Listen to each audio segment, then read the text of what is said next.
Welcome back to Mama Needs a Moment, and another very warm welcome to our Her Plus expert providers who are joining us for our discussion today on mom metabolism and what changes, what doesn't, and what you can do about it. Together, we are all striving to help moms understand what is actually within their control regarding their metabolism, what's normal, and what sustainable habits truly support long term health and vitality. Before we begin, each expert will briefly introduce themselves and share their area of focus. This way, our listeners will be able to tell through the voice who is talking. And then I just wanted to make sure I mentioned that our podcast episodes are also available in video format on our YouTube channel. So if you'd like to see all of our experts and the energy we give as we're talking to each other, that's another option for everyone that's listening. So I'm just going to go ahead and look across my screen and whoever is first, and that's Kate Lehman. Kate, can you jump on and say hi and introduce what you do? Sure. Hey, everybody. My name is Kate Lehman, and I am a certified nurse midwife. I have been working here in the Triangle since 2009 in a variety of areas, home birth, birth center, and attending births in hospitals. And I recently started a practice called Mother Love Wellness after having observed some of the gaps in women's healthcare. I'm focusing on early pregnancy, less than 10 weeks gestation, the first postpartum year, and the perimenopause. I'm Abby DeVries. I'm a family physician and a certified menopause practitioner. And I also recently opened my own practice. It's called Sabia Health. It's a direct primary care practice focused on women in midlife, located in Durham, but I can see anyone in North Carolina virtually. And so I'm actively recruiting for patients who are just looking for kind of full scope primary care or just need some help getting through menopause and perimenopause. I'm Catherine Andrew, and I'm a registered dietitian. I have been in practice for about 20 years and have a practice that works primarily with women. And we do comprehensive nutrition, whole body support where we focus on digestive health, hormone health, and metabolic health, and really love to support the nervous system above all else as it relates to nutrition and health in that way. I have recently, in the last few years, delved more into focusing specifically on women in perimenopause. So I work with women in that age group and love my work and love helping women navigate so much of the clutter that we see online. Hi, everyone. I'm Sarah Parise, founder of Great Days by Sarah. I'm an ACE certified personal trainer going into my 21st year, which is crazy. So yes, I started when I was like 8 years old. And then I tagged on a perinatal wellness specialty when I found out I was pregnant. So I work with moms that are going through pregnancy or trying to get pregnant, and then through their whole journey of becoming moms, where we tend to fall to the bottom of the priority list. And I learned that the hard way as a mom. So now I work with moms in the physical, the mental, and emotional capacity of carving out 2% of the day for themselves so they can love the way they look and feel, have more energy and confidence. Thank you so much. It's so wonderful to have all of you here. And I'm going to just go right ahead into our discussion because we've got a lot to cover and it's going to be a wonderful conversation. So, Chrissy and I work with a lot of moms, and we hear so many moms say something in regard to their metabolism. For example, my metabolism is broken. Especially, this comes up a lot, especially after having kids or as we get older. It's important to reframe what's actually happening in our bodies through each stage. So, my question to you all is, how does a woman's metabolism naturally change across different phases of life? So there's menarche, which is when you start your period. There's moving into the reproductive years. Then we go into postpartum, perimenopause, which I am in happily right now. And then we go into menopause. And then there's also those periods in life where we have chronic stress. So why are these changes adaptive that we see within our bodies rather than signals and signs that something is wrong? I think referring to metabolism through a woman's lifespan as adaptive is a really important key to point out. Like you said, adolescence is a time when the woman's body is laying down the foundation for future fertility. There's major physical changes driven by these sex hormones, and she's getting fat deposits in certain parts of her body that are going to support this. Again, moving on to pregnancy, a woman is a host to a new life, to growing a baby. This is a very physically and chemically demanding time, and the body is essentially supporting too. So it's holding on to that reserve, which is goes back to evolution, right? In times of famine, we were trying to hold on to what we had so that she could not only support her own body, but also a growing baby.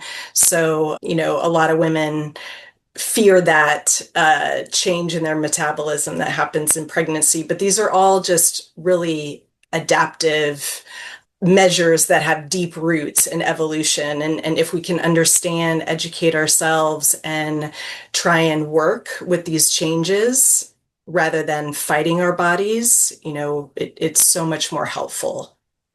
And to take that a kind of a step further, kind of scientifically, for example, in pregnancy, we naturally become more insulin resistant so that we make sure that the baby, the fetus, is getting enough glucose. And then that can be, maladaptive if we're kind of in an environment where we're getting more carbs than our ancestors used to. But then if we kind of manage that appropriately, then postpartum insulin resistance tends to go down. It's a time where if you're doing things, to stay active and have a fairly healthful diet, that kind of weight that you naturally put on can come off. But then it's also challenging with our current environment with kind of parents taking on a lot of burden. There's not always a village. And so, but there's that evolutionary background and that biochemical reason for that. And then I think is later in life, for reasons I don't think we totally understand, we sometimes see the same thing where the insulin resistance starts to go up in perimenopause. And there's lots of parallels to postpartum and perimenopause. I'm not sure we have a really great reason for why that happens, but at least that we can kind of say that is what's happening. And if you understand that, it can be helpful to kind of figure out how to achieve the, kind of body composition that you're looking for. And then to tack onto that with the mental health aspect, with the mental health and mindset, I think it's easier said than done when you're in it, but to look at it as a season of life, that this is not a forever thing. This is going to ebb and flow. And there are things that are in our control.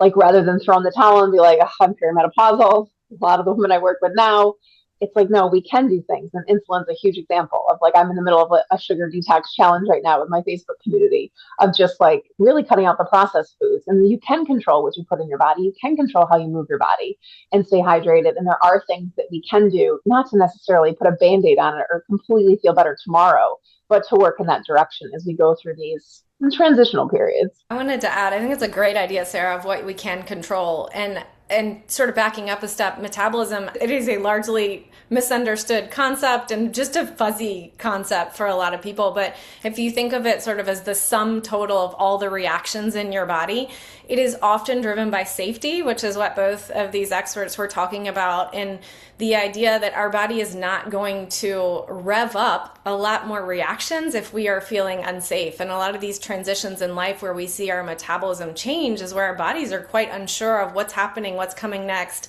what is my role right now, and how do I adapt to support that. So again, reiterating what these ladies have said. And so I think one of the biggest things with even just changing our language around metabolism, of recognizing that it doesn't break, it's never fixed or broken, but the sort of thing that we started with in terms of adapting, and that there might be a new role, but how do I listen to my body and learn what its new role is and work with it? Again, all of these women have said that in different ways, instead of thinking of metabolism as an on-off switch, I think is really maybe the most important thing about it. I like to refer to it as a renegotiation. They're constantly, discussing the terms, like where are we at now in our life? What needs to change, be adjusted to better support ourselves? That's funny. I always talk about it in terms of relationships and parenting as well, right? And that like you would never say I'm suppose there could be a point where it's broken, right? But it's more like what do I need to give and take, and what needs to shift and adjust. And thinking about it through that lens is a great way to think about it, rather than this sort of biochemical on-off stop type thing. You all mentioned this a little bit, but I was wondering if you could go into a little bit more detail on what metabolism is. I think a lot of people just assume that it's how your body burns calories and how it shapes your body, because we are a society that's very driven by our outside appearance. So, small bodies, large bodies. So, can you talk a little bit about it in more detail on, is metabolism more than just the burning of calories or the use of calories? I liked what you said is sort of like the sum total of all the reactions that are happening in your body. And we have sort of four main macronutrients that are metabolized or utilized in the body. But then there's also lots of micronutrients and other kind of small chemicals that are used in all these different reactions to kind of to power our body. And that's really kind of what our body is trying to do, is to power it to do what we're asking it to do. But then a lot of what we think about is like what's left over, sort of in fat deposition and things like that. But curious, Catherine, how you would expand on that. Yeah, I mean exactly the same thing. And Cindy, like ultimately, yes, it is how our bodies use calories, right? So and sort of fuel, maybe a better way to think of it, and that encompasses those macronutrients is how I usually describe it, rather than calories, because our brains goes lots of places there. But also recognizing there's all these different systems of using fuel in our body, right? So my brain is using fuel, I'm detoxing things, my liver is using fuel, right? So there's lots of different processes, again, happening in our bodies outside of just, have I taken a walk today? When we think of calories, we immediately think of movement and diet, and that's it, and we keep them those compartmentalized. So when we think about like all of the different ways that our body is using fuel in a moment to moment type thing, and then storing that fuel, which Abby just talked about a little bit, right? So that plays a role as well, which is where the whole insulin piece comes in. But is our body storing more, and that goes back to the idea of these changes, adaptive changes, than it does in other seasons of life. So ultimate, like in a very like simple way, yes, it is how our body is using fuel, but then there's lots of different pieces of that equation, I guess is what I would say. One piece that I talk about almost daily is like the building and the repairing in the metabolism. And the repairing, when most of the repair happens, is when you're sleeping. And during all of these transitional periods, sleep is usually interrupted in some way, shape, or form when you talk about these major life changes. So that's like another tricky piece of it. It's like we know we need to sleep. We know our body's repairing and restoring during sleep. But yet, during these important parts of when things need the rest, we aren't getting it, especially as moms. So it's like another piece of the puzzle that you're like, yes, I need the sleep, but this is usually the time, like going through perimenopause. I don't know about you, Cindy, but I'm up from 2 in the morning till 4 in the morning. So if anyone ever wants to hang out, that's my prime time now. So it's ironic that we need the sleep and we need time to repair, especially now as our body's not healing as fast. But yet during these times of transition, it's when we usually get the least amount of sleep. Yes. Yeah. And fortunately, knock on wood, I need to knock on everything around me. My sleep is actually pretty good right now. Thank goodness. There's definitely other things that I'm noticing going through perimenopause, and I'm sure we'll be touching a lot more in our conversation on the changes that happen in perimenopause.